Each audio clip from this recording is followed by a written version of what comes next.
Let's pick back up where we left off on page 42, Thursday, August 31st.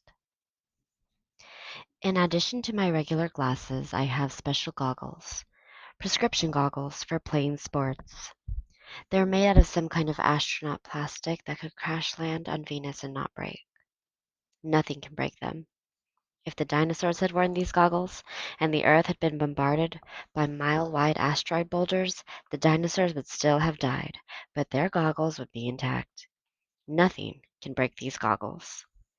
The reason I bring this up is that Miss Alvarez read the announcements this morning that tryouts for the soccer teams, girls and boys, will start tomorrow. I have my gold tenting gear, the prescription goggles, knee pads, and elbow pads, in a drawer in my room. I just checked the drawer to make sure everything was ready. I didn't want to find out tomorrow that my gear was all packed away in our climate-controlled storage place at Route 22. Mom and I took some stuff to the storage place today. Mom is not adjusting well to the smoke from the muck fire. She took down her mother's drapes from the dining room and packed them up with her grandmother's quilts from the bedrooms. I won't have them ruined by the smoke, she told me as I lugged the boxes out to the car. We'll put them back out when your grandparents visit in December. My grandparents are Mom's parents. Dad's parents died when he was young, his father when he was 10, and his mother when he was a freshman in college. Dad never talks about them. It's like they never existed. Mom doesn't talk much about hers either. I know that my grandfather retired from the army as a master sergeant. He still works as a security guard in an office building. My grandmother always ran a daycare business out of her home, wherever that happened to be, right up until last year. Mom says that's where she inherited her own organizational skills. Mom is now donating those skills to the Homeowners Association of Lake Windsor Downs. Mr. Costello asked her to be on the architectural committee. It's a powerful position. If you have any plan to improve your house, even if it's just planting a new tree, you have to have it approved beforehand by the architectural committee. Because of this, Mom has taken to spotting irregularities whenever we drive into or out of the development. She's taken to saying stuff like, "Look at that trim color on that Lancaster. That's not a regulation trim color. It looks like pea soup." Today, she said, "Look at that mailbox on that Tudor. That's not a Tudor-style mailbox." I said, "Lighten up, Mom." "Don't tell me to lighten up. These people all read and signed the regulations before they bought houses here. Those regulations are serious, Paul. This development has a certain look to it.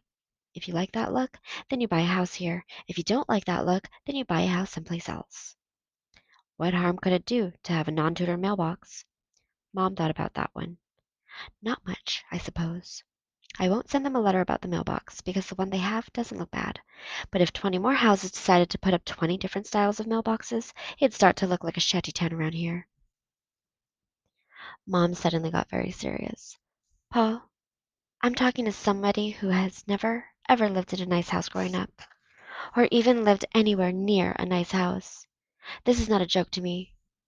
Your house is your family's biggest investment, and you have to protect that investment." At the storage place, Mom showed her ID to an elderly guard, who waved us on. I unlocked our bin, pulled up the sliding metal door, and stacked the boxes inside. On the way home, I turned the conversation to the soccer tryouts. Mom actually had a good suggestion. She said, "You should call that Joey Costello boy. You two could run some laps tonight. Maybe we can get a soccer team carpool going with them too." I called Joey as soon as we got back and asked him if he wanted to start running. He said he runs every night at 6:30 and I could meet him at the guardhouse if I wanted. I said okay and hung up. That was odd. If he ran every night, why had I never seen him? Anyway, Joey turned out to be pretty funny. Up until now, he'd been a little stiff. We started to run with the sand at our backs and just a trace of smoke in the air. On our second lap, he pointed to a house, a white Stuart on a corner lot. He said, "See that house? Mr. Donnelly and his son live there.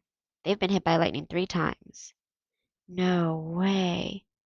Absolutely. 3 times. Are they losers or what? I had to laugh when I noticed the sign on their front lawn. "Hey, look! It's for sale!" Yeah, like they've got a prayer. I don't know. When you're looking at a house, does anybody tell you bad stuff like that? Joey said, No way. They'd never mention it. What if you found out? They tell you that it was a good thing. They tell you that, statistically, it's the safest house in the whole development, maybe in the whole world. There's almost no chance that this house will ever get hit by lightning again.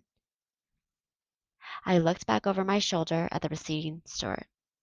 It'll get hit again and again, and I'll tell you why. Why? The lightning. It knows that spot. What are you talking about? I pointed at an empty lot full of sugar sand. Think about this place. After they plowed under all the tangerine groves, what did they do? Who? What did who do? The developers. The construction guys. What did they do? I don't know. They leveled everything out with their bulldozers, right? They brought in tons and tons of that white sand and dumped it here. Then they landscaped over everything. Yeah, so what?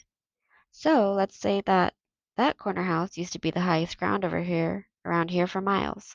Maybe it's at the top of a rise with big trees on it. So that's where the lightning always used to strike. Then it must have had big dead trees on it. Whatever. This was the highest spot, and it worked like a lightning rod. Now, you could bring back those developers and the construction guys and the engineers and ask them to point out where the highest spot around here used to be. Not one of them would know, but the lightning knows. It hits right where it's always hit. It's just that some fool has stuck a house there. I pointed back toward the front of the development, toward the four English royal family models. Who knows? Maybe someday, after all this crumbles away, the trees will be back and these storms will make sense again. We completed our second lap. Joy was looking at me a little strangely. He said, See you tomorrow. Right. Try us out for. Need a ride home? Nah, I'll catch a ride with Mike. Okay. I started off, but Joey was struggling with something. He finally said, Hey, Fisher, I don't think lightning is that complicated. I don't think it knows anything about anything. I thought about that. Yeah, maybe I'm exaggerating, but maybe I'm not.